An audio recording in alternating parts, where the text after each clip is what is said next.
जय हिंद भाइयों। তো সবাইকে হ্যাপি হোলি।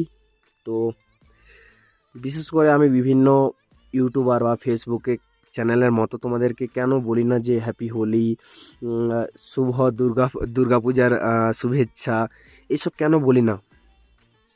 মেন কারণটা একটাই, দেখো, কম্পিটিটিভ লেভেলে যখনই তুমি এক্সাম দেবে বা যখনই পড়বে, তুমি যদি হোলি মাতাতে যদি তুমি হয়তো ধরো কলেজে গেলে বা গ্রামের সঙ্গে ঘোরাফেরা করলে বা কোথাও গিয়ে পিকনিক করলে, তো কম্পিটিটিভ লেভেলটা ছেড়ে যখন একদিন বাইরে যাবে, তো একদিন ফিরে এসে তোমার মাথায় কিন্তু সেই হোলি, সেই সম্পর্ক, সেই ছবি, সেই সমস্ত কিছুই ঘুরতে থাকবে।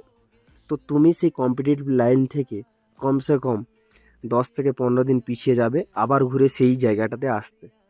তো এগুলো থেকে একটু বেঁচে থাকো। আর দেখা হচ্ছে নেক্সট ভিডিওতে। কারণ বেশি কিছু বললে বলবে তোমরা জ্ঞান দিচ্ছ, ঠিক আছে? তো জ্ঞান দেবো না। তো দেখা হচ্ছে নেক্সট ভিডিওতে।